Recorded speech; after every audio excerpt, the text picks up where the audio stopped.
Alors, bonjour à tous, bienvenue à cette nouvelle édition du podcast Hockey TV. Donc, pour cette édition, on va parler des séries de deuxième tour dans la Ligue de hockey junior majeur du Québec qui viennent de se terminer, ainsi que de nos prédictions pour le carré d'as pour la troisième ronde. Alors, nos deux panélistes aujourd'hui, qui seront Jean-Simon Marchand de Sherbrooke et Bonjour. Maxime Lavouche de Val-d'Or. Donc, avant de commencer, tout simplement, on va faire un rappel de ce qui s'est passé du côté des séries de deuxième ronde. Donc, avant d'entamer nos prédictions pour ce qui est de la troisième, alors, si on y va rapidement avec les 4 affrontements qui avaient lieu, on sait que ça s'est terminé assez rapidement du côté de Rouyn-Noranda et de Boisbriand, donc les Huskies qui sont sortis vainqueurs de cette série-là en 5 matchs. Ensuite de ça, tout récemment, en fait, les Wildcats de Moncton ont battu les Olympiques de Gatineau en 6.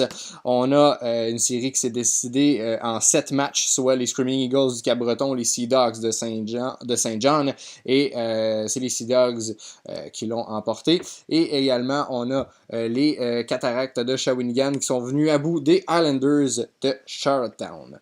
Donc, on peut, je sais pas, commencer avec... je vous laisse libre là, pour commencer avec ce que vous voulez. Je vais laisser la parole à JS. Ça fait une couple de podcasts qu'on l'a pas vu. Je vais te laisser commencer avec Ouais, ça. j'étais là au premier, mais après ça, j'ai été moins présent. Moi, je suivais la série qui opposait les Cataractes de Shawinigan aux Islanders de Charlottetown.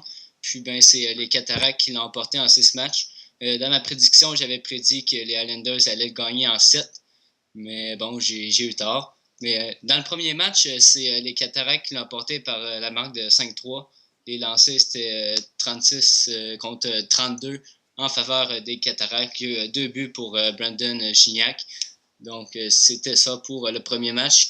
La série avait commencé à Shawinigan. Puis, lors du deuxième match, c'est c'est les Islanders qui l'ont emporté par la marque de 3-2. Cependant, le les lancers étaient encore en faveur des Cataractes, 39 contre 31. Il y a eu 2 buts. Il y a eu un but de Daniel Sprong, Samuel Blais et Cooper. Puis, c'était les 3 seuls marqueurs pour les Islanders. Au troisième match, les Islanders ont trouvé leurs spectateurs à Charlottetown. Puis, ils l'ont emporté par la marque de 4-3. Encore une fois, c'est les Cataractes qui ont le dessus sur les tirs, 51 contre 44. Donc, les Islanders qui ont eu beaucoup de misère pour s'inscrire sur les lancers. Beauvillier, 2 buts. Timashov, seulement 1. Au quatrième match, c'est les Islanders qui ne sont tout simplement pas présentés puis qui ont subi une écrasante défaite de 6-2. Beauvillier a encore inscrit un but, Timashov aussi. Puis pour une quatrième fois de suite, c'est les Cataractes qui ont mené au chapitre des tirs avec 34 contre 30. Lors du cinquième match, les Cataractes étaient de retour devant leurs partisans à Shawinigan. Pour un deuxième match de suite, les Islanders se sont écrasés par la marque de 6-4. Puis c'est un troisième match de suite que Timashov a inscrit un point inscrit un but. Mais malgré cette défaite, les Islanders se sont inscrits au pointage sur la feuille des lancers 35 contre 25. C'était les 4 derniers matchs ne se sont pas inscrits sur la feuille des tirs. Puis, c'est le 17 avril que le tout a pris fin. Les Islanders ne se sont tout simplement pas présentés non plus. Les Cataractes ont été sans pitié. Ils l'ont emporté par la marque de 6-1. 2 buts pour Timashov, 1 pour Beauvillier. 45-30 les lancers en faveur des Cataractes. Donc, c'était ça pour cette série. Les Islanders se sont inclinés en 6 parties. On a vraiment vu dans cette série-là, les Highlanders ont tout simplement arrêté de jouer Ouais. très tôt dans la série. Je sais pas si c'est parce qu'ils ont manqué de gaz, ils ont eu une grosse poussée en fin de saison, mais ils se sont vraiment effondrés parce qu'on voit qu'au début de la série, l'opposition était là. Il y avait vraiment, Ouais. on avait des matchs, des vrais. Là. Puis après 2 ou 3 parties, les Highlanders se Selon moi, sont c'est le quatrième match complètement qui a été effondrés. l'élément déclencheur. Là. Tout s'est passé lors du quatrième match. Selon moi, c'est là qu'ils ont lâché. Parce qu'ils avaient gagné le 2 et le 3, donc ils avaient pris l'avance 2-1 dans la série. Mais après ça, ça s'est écroulé. Ah, ça a vraiment été sur le coup, ça semblait difficile à expliquer, mais je pense que ça s'annonce bien pour les Cataractes parce que avec, je dirais, un peu avant le congédiement du premier entraîneur-chef, puis, ben, en fait, jusqu'à là, je dirais, incluant la fin de saison, le début des séries, etc., on remettait tellement en doute cette équipe-là. Puis là, on sent que la chimie commence peut-être à être installée de ce côté-là. T'as parlé de Timashov, t'as parlé de Beauvillier. Ça prend une production de ces gars-là, Ouais. c'est certain. Bon, est-ce qu'on peut attribuer ça aussi au fait que les Highlanders n'ont pas joué leur meilleur hockey pendant la deuxième partie de cette série-là? Ça se peut. Mais d'un autre côté, si la chimie rentre du côté de Shawinigan, ça pourrait être dangereux, hein, s'il vous plaît. Ouais, puis c'est ça, 3 points dans les 3 derniers matchs pour Timashov. Lui qui a été très productif durant cette série. Ça a été toute une série pour lui. OK. Sinon, quelque chose à ajouter sur cette série-là, Max? Ben, écoute, je pense que je m'attendais à. J'avais prédit justement Shawi en 6. Donc, j'ai eu raison. Et je pense que c'est pas une surprise de voir Shawinigan remporter cette série-là, même si j'aurais pas été nécessairement surpris non plus de voir les Highlanders gagner parce qu'ils ont quand même une très très bonne fin de saison. Mais je pense que la chimie, comme vous le disiez, commence à s'installer du côté de Shawinigan. Puis ça va être une équipe très à surveiller avec tous les bons joueurs qu'ils ont à l'attaque. Je vois pas comment ils pourraient. C'est sûr que s'il n'y aurait pas eu de chimie, ça aurait été complètement différent. Mais là, je pense qu'ils ont eu le temps de justement apprendre à jouer ensemble, puis à gagner ensemble, à perdre ensemble. Donc là, ça va les aider pour la suite. Il faut remarquer aussi, ça c'est un atout qui arrive quand tu as des équipes complètes, surtout en attaque. Il y a un match où ce que ça se peut que Timashov, tu le vois zéro. Beauvillier, tu le vois zéro. Mais cette game-là, ben c'est Alexis Daou puis c'est Brandon Gignac qui vont être là. Puis ça alterne comme ça tout le temps, tout le temps, tout le temps. T'aimes mieux que tout le monde marche en même temps, évidemment, là. Mais plus t'as de bons joueurs, plus tu vas être capable pas de combler tes faiblesses, mais d'être capable de te rattraper si jamais t'as un problème avec un ou plusieurs joueurs. Puis on a vu beaucoup, on voyait beaucoup d'Aou au début des séries, on a entendu plus parler, mais bon, dans les derniers matchs, ça a été plus Beauvillier, ça a été plus Timashov. On voit que ça se promène là, du côté des Cats, là, la production. Oui. Donc, si on a rapidement passé sur celle-là, on peut aller peut-être vers une autre. Maxime, tu as suivi pas mal. Ça a été probablement, selon moi, la grosse série qui a été, peut-être qui a suscité le plus d'attention là, entre Moncton puis Gatineau. Ouais, écoute, moi j'ai beaucoup suivi cette série-là. Puis je pense que ça a été une série très serrée. Une surprise aussi pour plusieurs personnes parce que la plupart du monde prédisait une victoire de Gatineau. On le sait, à la date limite des transactions, on va aller chercher des Nicolas Meloche, on payait très cher pour l'avoir.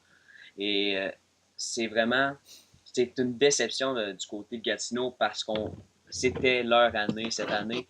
On parle beaucoup depuis le début des Huskies de Gatineau, de Shawinigan comme aspirants à la Coupe. Et là, en demi-finale, on retrouve les Sea Dogs et les Wildcats, deux équipes des Maritimes qu'on ne voyait pas nécessairement là. La série, plus précisément, entre Moncton et Gatineau, ce que je pourrais dire là-dessus, ça a été une série serrée. On a eu des matchs défensifs comme on a eu des matchs offensifs. C'est ça qui a fait la beauté de cette série-là. On a vu que des fois, les équipes pouvaient se concentrer à être très hermétiques défensivement. Et d'autres matchs, on pouvait voir des équipes qui explosaient offensivement. Il y a eu une dégelée lors du quatrième match, si je me rappelle bien, alors que les Wildcats menaient la série 2-1. Les Olympiques ont rapporté le match 7-1 ou 7-2, si je me rappelle bien. Donc là, selon moi, le point tournant de cette série-là, ça a été pas ce match-là, Le match suivant. Le match suivant. Quand, alors que ouais. les Olympiques menaient 4-1. Exact. Il restait 17 minutes à la troisième période.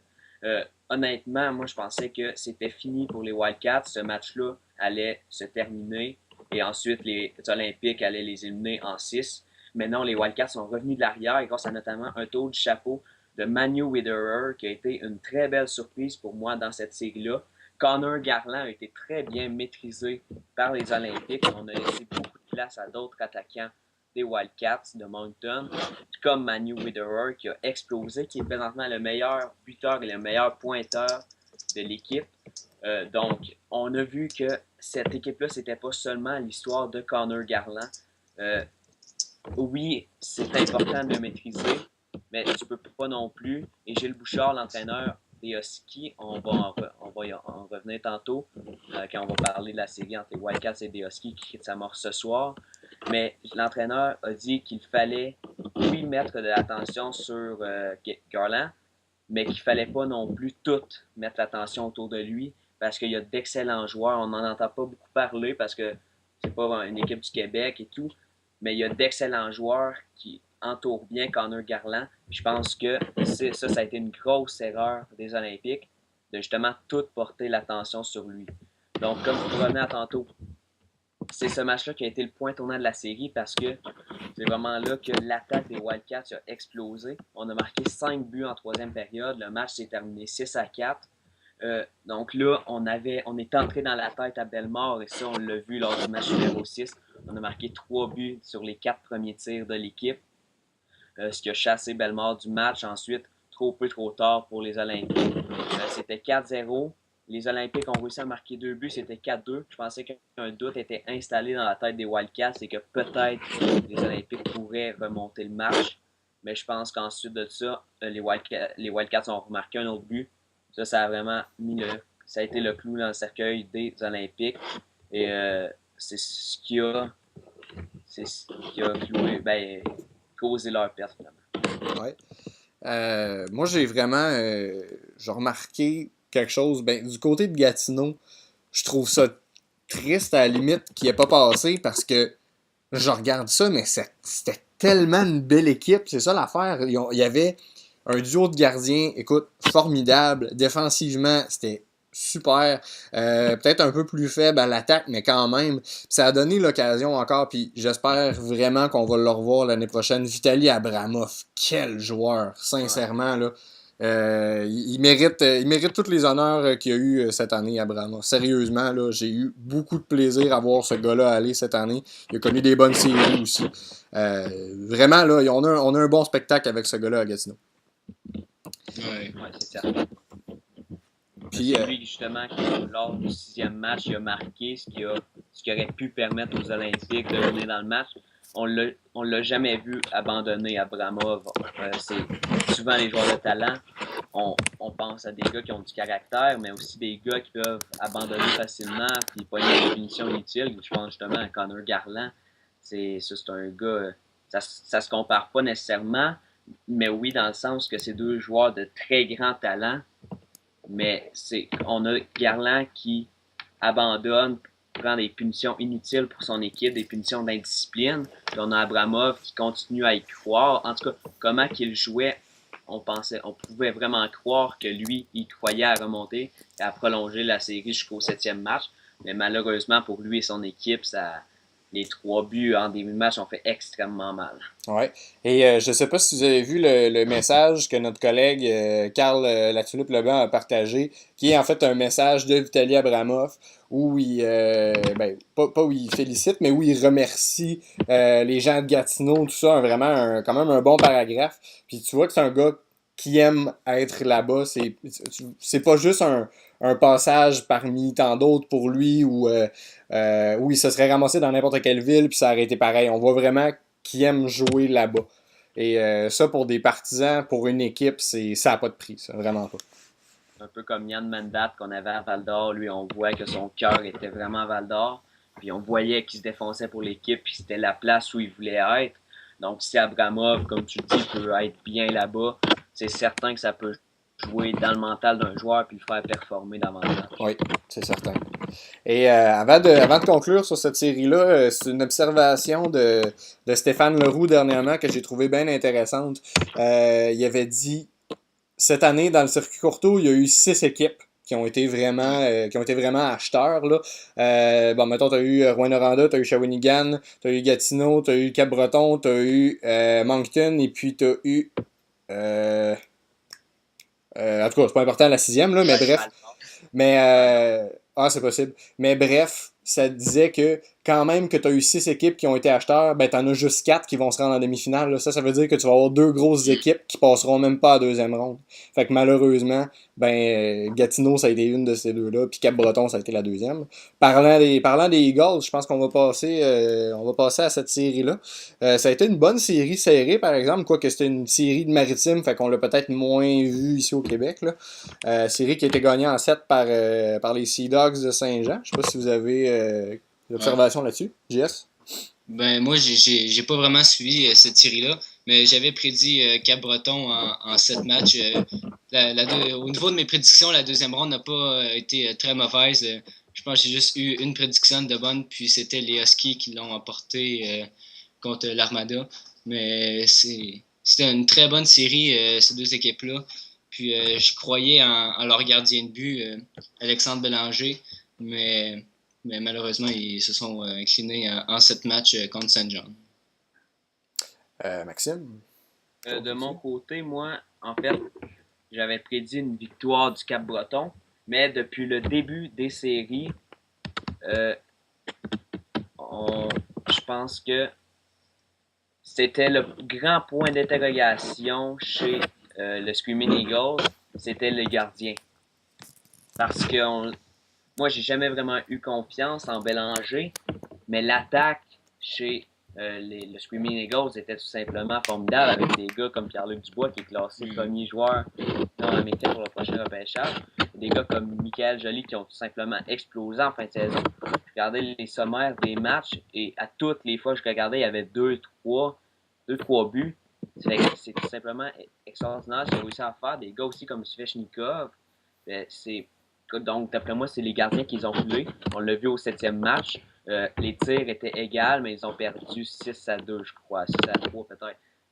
Mais c'est vraiment ça. On le voit chez...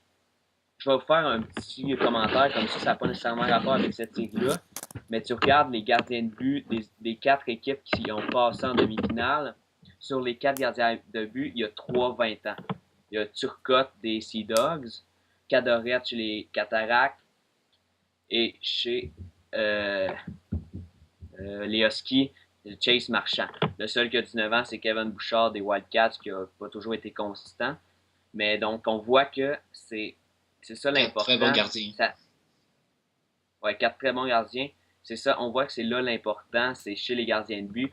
Quand on regarde des équipes comme les Screaming Eagles qui n'ont pas réussi à aller dans le carré d'as, justement, selon moi, à cause d'un gardien peut-être moyen.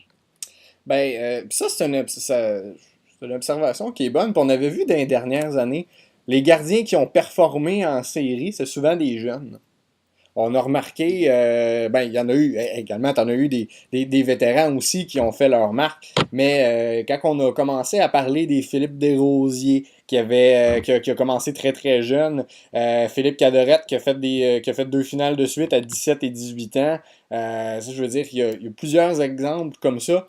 Mais on remarque souvent, si on compare par exemple, quand les Foreurs ont remporté la Coupe du Président, Antoine Bibeau, un vétéran, qu'on le veuille ou qu'on le veuille pas, c'est souvent ça qui peut faire, je dirais, la différence. On peut avoir des jeunes qui vont bien performer et on a eu un bon exemple du côté de Gatineau. Mathieu Bellemare et puis Mark Drummond-Bauer sont 2 gardiens de 17 ans.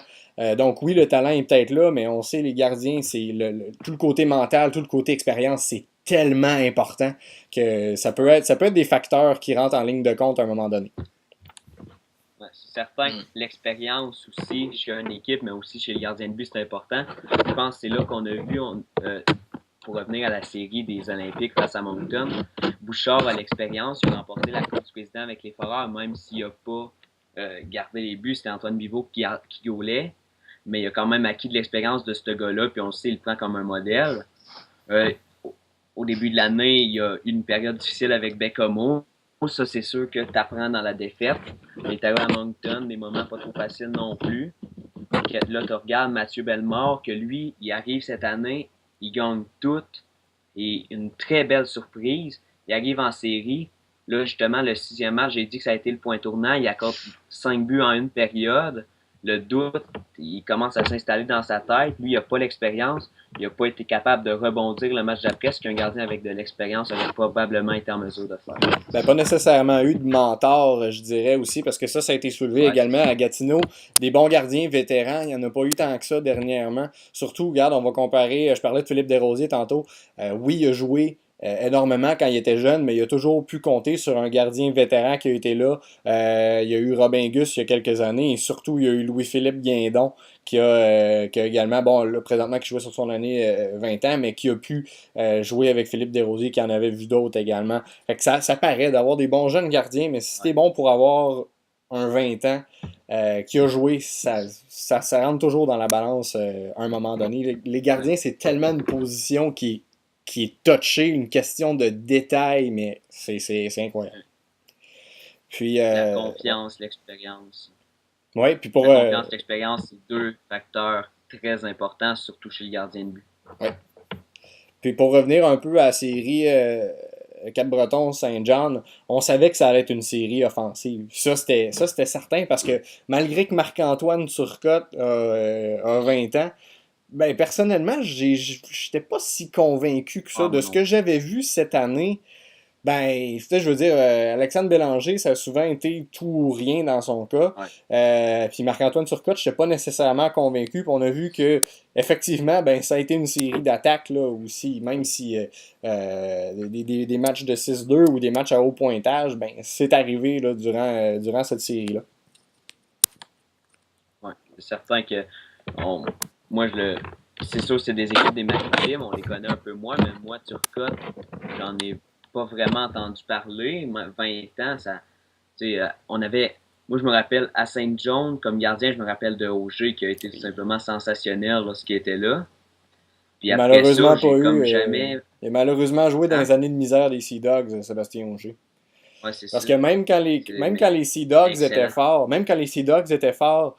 le point faible des Sea Dogs, c'était leur gardien. Là. Je veux dire. Mathieu Corbeil, là, il était pas.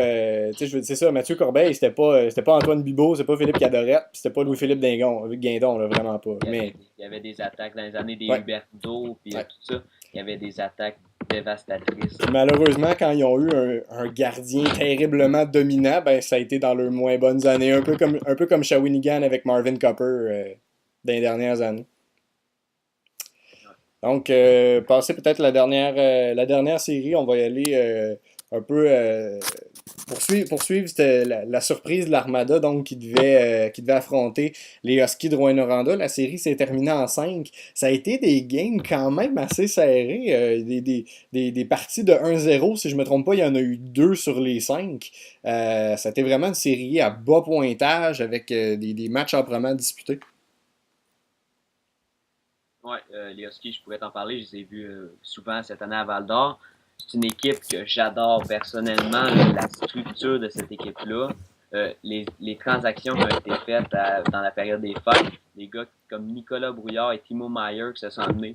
Timo Meier, c'est un gars que sur la glace, je l'adore, son style de jeu. Depuis qu'il est arrivé à Rouyn-Noranda, il amasse des points comme si c'était facile pour lui. L'équipe des Huskies joue comme si c'était facile.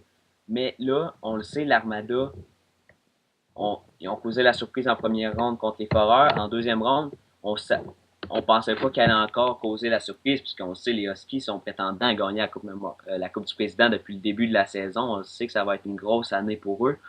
Mais moi, j'avais donné une partie à l'Armada. J'avais dit Huskies en 5 et c'est ce qui est arrivé. Mais la première partie à Rouyn-Noranda que l'Armada a réussi à remporter 1-0. Ça avait été quelque chose, ça. Ouais, ça a lancé un message clair aux Huskies qui n'étaient pas là pour se faire ramasser. Ils n'étaient pas là pour leur laisser la victoire facilement. Ils allaient se battre. Puis ils se sont battus. Mais les Huskies sont sortis forts au deuxième match, remportant 5-0, si je me rappelle bien. Donc là, les Huskies ont lancé un message. Ben, nous, on a vu de quoi vous étiez capable. C'est à nous autres de vous montrer de quoi on est capable. Puis dans le fond, ça a été une série offensive. Il y a eu 3 blancs. Sur 5 matchs, je pense qu'il y a eu 3 jeux blancs des gardiens. Puis je pense qu'il y a eu un match qui s'est remporté 1-0 en prolongation. Donc ça a été une série. Oui, les Huskies ont remporté un match 5-0. Puis des fois, ils ont dominé complètement l'Armada, mais ça a quand même été une série très défensive. Puis c'est à ça qu'on s'attendait même avant que la série débute. Et ben, JS, as-tu quelque chose à. C'est au troisième match que ça s'est terminé 1-0 en prolongation. Ben moi, c'est pour revenir à ce que Maxime disait, c'est les Huskies ont tout mis sur leur équipe cette année. Ils ont été très actifs. Donc, ils prévoient gagner la Coupe du Président, mais la Coupe Memorial aussi est dans leur objectif. Ils ont tout mis cette année, puis l'année prochaine, ça va être un peu plus dur pour eux autres. Puis, ben, comme présentement, je suis sur l'article que Makela Hébert a écrit sur le résumé de la deuxième ronde, elle nous fait dire qu'il y a seulement eu 16 buts qui ont été alloués dans toutes ces séries. 14 buts ont été marqués par les Huskies, puis seulement 2 par l'Armada. Donc, on voit qu'au chapitre des buts marqués, les Huskies ont été très, très avantagés avec 14 contre 2. Ben, faut dire qu'on savait que l'Armada, je veux dire, ça a jamais été une puissance offensive. C'était la deuxième pire attaque du circuit là, cette année. Là. La seule équipe qui avait marqué moins de buts cette année, c'était Bécomo. Là. Puis je veux dire, je pense que c'était pas difficile à battre là, cette année. Là. Donc, c'était une offensive qui était assez facile à contrer si on regarde sur papier parce que, je veux dire, le talent juste était limité. Même si une équipe joue bien, le talent offensif, ça s'apprend pas, malheureusement. Fait que c'est sûr que de ce côté-là, à un moment donné, ben, ça finit par te rattraper. Et ce que je pense de cette série-là, c'est que les Huskies ont été capables de faire ce que les Foreurs n'ont pas pu faire. Ça a été tout simplement parce que c'est pas à part le match de 5-0, c'est pas des matchs de Husky qu'on a vu là, mais pas du tout. C'est totalement pas leur style de jeu normal, mais ils ont été capables de s'adapter en fonction de ce que leurs adversaires leur ont présenté, tout simplement. Et ben on reconnaît les grandes équipes dans ces situations-là, et puis je pense qu'on a de bonnes raisons de penser que les Huskies sont une grande équipe. Tout est dans la capacité d'une équipe à s'adapter au style de jeu de l'autre équipe dans le besoin. Parce que contre l'Armada est une équipe qui profite des chances qu'on leur laisse donc, puis qui est une équipe aussi défensivement presque impeccable avec un excellent gardien. Donc contre eux, tu dois jouer un jeu à la fois défensif, mais aussi il faut que tu sois capable d'attaquer le filet adverse, d'obtenir des tirs de qualité parce que c'est pas avec des tirs faibles, ben ça peut toujours arriver, on le sait au hockey, tout peut arriver, mais c'est pas nécessairement avec des tirs faibles que tu vas battre Samuel Montembeault. Donc il faut rester le plus discipliné possible parce que l'Armada ont profité beaucoup de leur chance contre les Foreurs en avantage numérique. Donc c'est vraiment les Huskies qui ont été capables de faire que les Foreurs n'ont pas fait, c'est tout simplement de s'adapter. Voilà. Donc, bon, maintenant qu'on a passé sur nos affrontements de deuxième ronde, on va aller voir un peu les deux affrontements qu'on va avoir pour le carré d'as, les demi-finales. Donc, série donc 1 contre 6, alors Rouyn-Noranda contre les Wildcats de Moncton, et 2-3, les Cataractes contre les Sea Dogs de Saint John. Et ça, c'est quelque chose que je trouve bien dans un sens, c'est que on a des séries d'équipes de tête. Je veux dire, à un moment donné, c'est le fun des équipes Cendrillon, là. Mais c'est le fun quand t'as eu une bonne saison de pouvoir aller loin en série aussi. Là. Je veux dire, c'est tout le temps le fun d'avoir une belle histoire, mais à un moment donné, voir des équipes de bas de classement se rendre loin, ben je veux dire, il me semble que dans le spectacle, ça finit par paraître aussi. Là. Je suis content de voir 1, 2, 3 se rendre en. Imagine si Gatineau avait passé, ben on aurait 1, 2, 3, 5. Là. Je veux dire, pourrait difficilement demander mieux. Donc, sinon, bon, si on regarde un peu premier affrontement, les Huskies contre les Wildcats, Max, t'as soulevé un petit point de ça tantôt quand tu faisais le relevé de Moncton-Gatineau. Ouais, écoute, je pense que ça va être une série extrêmement serrée. Les Huskies, ça serait facile pour eux de sous-estimer les Wildcats, mais comme j'ai dit, l'entraîneur, d'après moi, Gilles Bouchard, se doit de bien préparer son équipe parce que l'attaque des Wildcats, si tu surveilles pas Connor Garland, il va faire beaucoup de ravages, mais d'un autre côté, complètement à l'opposé, si tu le surveilles trop, tu vas laisser les autres joueurs faire des ravages. Donc, de ce côté-là, sur papier, c'est certain à 110% que les Huskies ont une meilleure équipe. Ça, c'est pas personne a un mot à rajouter là-dessus, c'est ça. Mais, on le sait, le hockey, ça se joue sur la glace. Puis, c'est pas en ayant une bonne équipe sur papier que tu es nécessairement assuré de remporter une série. Donc, les Wildcats, si le gardien peut faire le travail, puis Chase Marchand, je m'excuse, moi, je l'ai vu jouer. Il est souvent très chancelant devant son filet. Là, on voit qu'il y a des statistiques exceptionnelles en série, mais il n'y a pas de testé, on ne le testait pas. Là, il va avoir un premier vrai test. Je vois beaucoup de gens dire Husky en 4, Husky en 5, mais moi, je pense pas que ça va être ça. Moi, j'ai dit Moncton en 7. Si les Huskies se préparent bien, ils ont des bonnes chances de remporter. Mais s'ils sous-estiment les Wildcats, surtout avec la blessure de Jérémy Lauzon dernièrement, ça va leur faire très mal, bien que leur défensive reste tout de même meilleure que celle des Wildcats. Si on les sous-estime, je pense que les Moncton peut faire extrêmement mal aux Huskies. Je vais être présent au match ce soir. Demain, je vais être en mesure de vous rendre un compte rendu de ce match-là. Mais je pense que c'est ce soir qu'on va voir comment la série va être. Ça risque pas d'être une série défensive, loin de là. C'est deux équipes qui sont capables de marquer des buts. J'ai parlé de Timo Meier tantôt. Pas Lauzon, pardon, il est blessé. Mais des gars comme Nicolas Brouillard, deux acquisitions importantes des Huskies, eux sont capables d'apporter quelque chose à l'attaque. Il y a aussi des gars comme Perron qui sont capables de marquer des buts. Chez les Wildcats, j'en ai parlé tout à l'heure, Manu Widerer, Connor Garland si on ne surveille pas, des gars comme Klima, ça va être des gars qu'il va falloir surveiller. Mais pour ce qui est du reste, ça va se jouer sur la glace. Puis on va voir cette série qui est quand même très difficile à prévoir, tout simplement parce que les Huskies pourraient très bien sous-estimer les Wildcats. C'est ce que chez Gilles Bouchard, l'entraîneur de la Meurthe, on doit à tout prix éviter. Ben, selon moi, d'après moi, un plan de match qui devrait se passer du côté des Huskies, je pense que quand on sera en zone défensive, les attaquants, ou même en échec avant, les attaquants vont devoir mettre énormément de pression sur la défense des Wildcats parce que si on a regardé du côté de la ligne bleue, là, les Huskies ont clairement l'avantage. Là. Vraiment, de ce côté-là, là, les Wildcats, oui, sont capables de marquer des buts, mais défensivement, c'est vraiment là, les Huskies sont meilleurs. Fait que selon moi, si les attaquants des Huskies mettent beaucoup de pression sur les défenseurs des Wildcats, ils devraient être capables d'avoir beaucoup d'opportunités du côté de l'attaque. Puis juste avant de passer la parole à JS, ce que tu disais sur Chase Marchand, ben, je veux dire, s'il a été échangé 4-5 fois, je sais pas combien, là, mais je pense que c'est comme il a fait 3 équipes cette année, ben, je veux dire, oui, il y a des statistiques exceptionnelles, mais s'il a été échangé souvent comme ça, ben, à quelque part, ben, c'est parce qu'il y a une raison, là. D'une façon ou d'une autre, là. Il n'a même pas été échangé, Marchand. Il a été mis au ballottage. Il a été réclamé au ballottage par les Huskies. Exact. Mais un gardien. Je dis pas qu'il est pas bon, mais c'est ça, je veux dire. Non, mais c'est certain qu'il n'y a pas. Pour mettre un gardien au ballottage, selon moi, c'était un surplus de 20 ans du côté des Tigres, si je me rappelle bien, qui l'ont placé au ballottage. Mais ça reste qu'il a été mis au ballottage, donc ça veut dire qu'il n'y avait pas une valeur nécessairement sur le marché des transactions. Donc, je pense je l'ai vu souvent, puis il est chancelant devant son filet, là.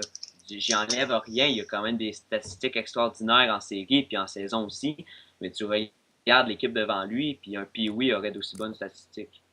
Puis, mais on remarque aussi, tu as dit tantôt, c'est vrai que ça va être le premier vrai test côté opportunité en attaque. Là, le premier vrai test de Chase Marchand, ça va être là. Parce qu'on sait que, bon, regarde, Drummondville, ça faisait pas, ça faisait pas le poids là, contre Rouen, ça on le savait. Là. L'Armada, ben, ils ont à peu près la pire attaque possible. Puis, sinon, ben, je veux dire, là, on va avoir vraiment quelque chose. Côté offensif, il va être gâté parce qu'il y a du talent du côté de Moncton.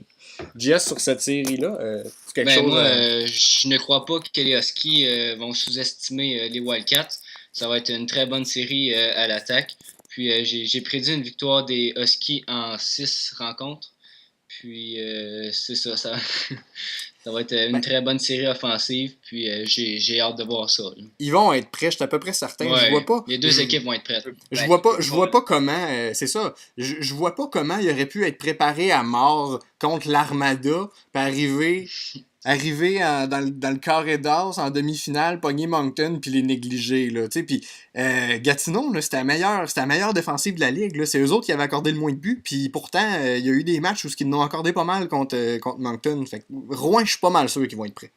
Puis je viens d'avoir la confirmation, c'est les Tigres de Victoriaville qui ont placé Chase Marchand au balotage, donc...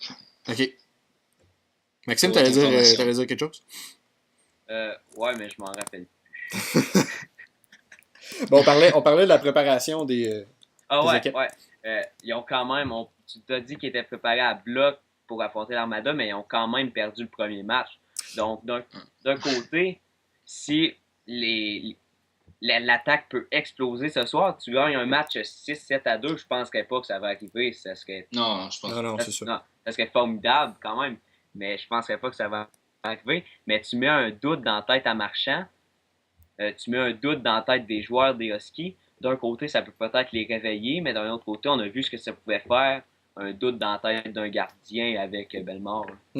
Ben, juste un point que je veux amener. Quand Rouen ont joué leur premier match contre Beaubriand, ça faisait comme une semaine qu'ils n'avaient pas joué. Ouais. Là.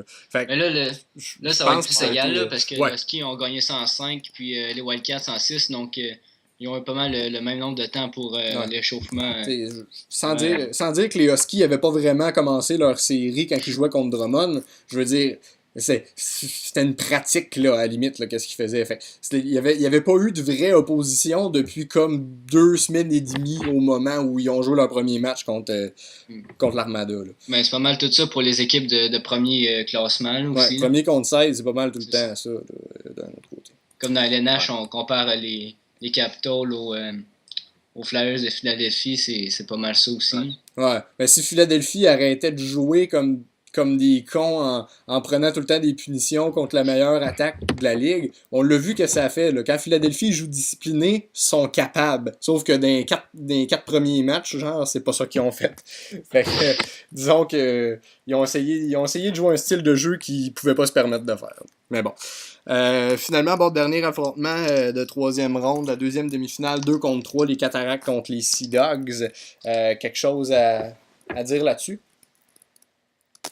Moi, je suis allé encore d'un côté d'une surprise. J'ai prédit Sea Dogs en 7 parce que j'aime ça les surprises. Puis je pense que ça pourrait être ça serait un petit peu plate en même temps pour la Ligue, mais je pense qu'une finale des Maritimes, ça pourrait quand même être très intéressant.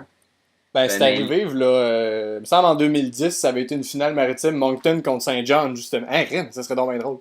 Mais ouais, Moncton avait joué contre Saint-John, puis Moncton avait gagné en 2010 ou 11, il me semble. Ouais, ben ça serait quand même très intéressant, mais en même temps, ça serait plate pour la Ligue. Mais je pense qu'on a parlé de la chimie chez les Cataractes, qui est peut-être installée, mais peut-être pas non plus. Il suffit qu'il y ait un petit quelque chose qui met de la marde, permettez-moi l'expression, dans l'équipe. Puis ça peut, avec le paquet de vedettes que tu as là, je pense que ça prend pas grand-chose pour qu'il y ait quelque chose qui arrive, puis que la chimie, elle se détruise complètement. Donc, si ça arrive, les Sea Dogs peuvent se permettre de croire. Les Sea Dogs, je pense que c'est une équipe, c'est pas pour rien qu'ils ont battu Cap-Breton. Cap-Breton, c'est une excellente équipe, un peu comme pourquoi Moncton a battu Gatineau. Gatineau, c'était une équipe qui aspirait aux grands honneurs, tout comme le Cap-Breton. Mais je pense que c'est deux équipes qui ont réussi à surprendre. Je pense qu'ils pourraient ne pas avoir fini de surprendre. Si une de ces deux équipes-là, Moncton ou Sea Dogs, pourrait remporter une série, ça serait excellent parce que, justement, je pense qu'une des deux pourrait quand même accorder une bonne opposition à l'autre équipe, si ce n'est pas de remporter la série. Parce que, justement, là, Shawinigan, je pense que le changement d'entraîneur aussi, on n'en a pas beaucoup parlé, mais ça, c'est quelque chose qui a beaucoup fait jaser. En fin de saison, l'équipe était quand même sur une bonne séquence. C'est dur à expliquer, mais je pense qu'on ne reviendra pas là-dessus parce qu'on pourrait débattre longtemps. Mais je pense qu'un changement d'entraîneur, c'est pas toujours ce qui est le meilleur en fin de saison. Puis, mais les joueurs ont l'air à quand même bien avoir embarqué dans le jeu de Bouchard. Mais je pense que on pourrait toujours croire à une surprise du côté des Sea Dogs. Ben moi, je pense que je vais mettre sur cette série-là, là, j'aurais le goût de prédire. Moi, pas de prédire, mais je pense que Philippe Cadorette va connaître une bonne série parce que il a joué 2 années en série contre les Sea Dogs de Saint-Jean. La première année, c'était quand les Sea Dogs avaient la grosse équipe. Ils s'étaient fait battre en 4. Ça avait été souvent des matchs difficiles parce que, bon, je veux dire, c'est une équipe extraordinaire. Et puis, ils ont joué contre les Sea Dogs l'année passée. Et c'est pas une équipe. C'est une équipe qui a beaucoup de joueurs qui avaient justement du côté de Saint-Jean l'année passée. Donc, moi, je pense que c'est une équipe que Philippe Cadorette connaît bien malgré qu'il ne joue pas souvent contre. Je pense qu'il va être en mesure de connaître une bonne série de ce côté-là. JS? Ben non, moi, c'est dans cette série-là, je pense que tout peut arriver. On connaît bien les cataractes. Les cataractes peuvent nous donner une excellente série, comme peuvent s'écrouler puis tout gâcher. Mais moi, j'ai quand même prédit les cataractes en 7 matchs. Donc, c'est ça. Je pense que ça va être une série très serrée, où que tout peut arriver. Puis, chacune des équipes va gagner un match ici et là, juste pour se rendre jusqu'en match numéro 7. Pensez-vous que les Sea Dogs vont jouer la carte peut-être un peu plus physique dans cette série-là? Ouais, ça serait bon pour eux parce que. Sont grands et sont gros à Saint-Jean. Peut-être pas les plus talentueux, mais. Ça pourrait être quelque chose d'intéressant qu'on pourrait voir parce que justement un paquet de vedettes à Shawinigan, on sait qu'il y a des gars peut-être qui, si ils jouent physique puis que il y a de la frustration qui s'accumule du côté de Shawinigan, puis ça commence à jouer un petit peu cochon, prendre des pénalités, les Sea Dogs pourraient profiter de leur avantage numérique, donc ça pourrait vraiment être une carte intéressante à jouer pour eux. Ouais, ben, des gars comme Highmore, des gars comme Dove McFalls, c'est des bonnes. Je dirais, c'est des joueurs qui sont capables de te faire payer le prix dans tous les sens du terme. Là, Imama, es-tu revenu de sa suspension? Il y en a tellement que c'est dur à dire quand il joue de quand il joue pas. Là. Ça devient difficile à faire le tri. Là. Mais je pense que non. Je pense qu'il n'est pas revenu. Mais ça va être si joue ça, on vient d'avoir la liste des arbitres pour cette série-là. Donc, on voit Nicolas Dutil et Dominique Bédard. Donc, Dutil qui est vraiment pas aimé dans le circuit Courtois. On va rire. Donc, Shawinigan, ça va être... si c'est lui qui est envoyé à Shawinigan, ça va être toute une série. Oh mon Dieu, ça va être divertissant cette série-là, messieurs. On va rire. Ouais. En tout cas, peut-être qu'à Shawinigan vont moins rire, mais bon. L'arbitrage, des fois, c'est... On peut pas s'embarquer là-dedans, là, mais c'est choquant des fois. Ouais. J'ai regardé le match numéro 6, justement, entre Moncton et les Olympiques. Et l'arbitrage, là, les arbitres se faisaient huer par les partisans à Moncton. Le match numéro 5, pardon. Les arbitres se faisaient huer par les partisans à Moncton. On donnait des punitions à Garland, par exemple, pour réaction exagérée. Mais juste avant, des joueurs se faisaient varloper et on donnait rien. Mais l'arbitrage, c'est quelque chose qu'on peut pas changer. Même n'importe quel niveau que tu joues dans le Pee-Wee ou dans la Ligue nationale, l'arbitrage, ça va toujours faire jaser. Puis c'est quelque chose que tu peux pas rien faire contre. Donc, on a-tu quelque chose à ajouter, série là-dessus? Moi, je pense qu'on a fait le tour. Là. Ouais. C'est... Donc, fait que là-dessus, on va laisser Max Larouche retourner à son déménagement. Puis, donc merci d'avoir été là, les gars. Donc, on revient pour un prochain épisode, là, probablement d'ici quelques jours. Série de la LNH quand la première ronde va s'être terminée. Il y a déjà... il y a quoi, 2 séries que c'est fini? Il y en a juste une, je pense. Détroit, Tampa Bay, je pense que c'est fini. Ouais. Puis il en reste... ouais. Pavel Datsyuk, c'est probablement terminé. Il y a les Rangers aussi qui perdent la série 3-1. Ouais. En tout cas, si de la manière que ça se déroule, ça devrait se finir bientôt, cette série-là. New York-Pittsburgh, là, avec le 4e match qui s'est fini 5-0 pour les Pingouins. disons que le glas vient peut-être d'être sonné pour les Rangers. Donc, là-dessus, messieurs, je vous remercie d'avoir été là. Je remercie également les gens qui ont écouté cette édition du podcast Hockey TV. Donc, le 4e épisode, si je me souviens bien. Oui, il me semble que c'est le 4e. Déjà. Ouais, déjà, ça va vite, hein? Bon, à la prochaine, les gars. Bye. Salut.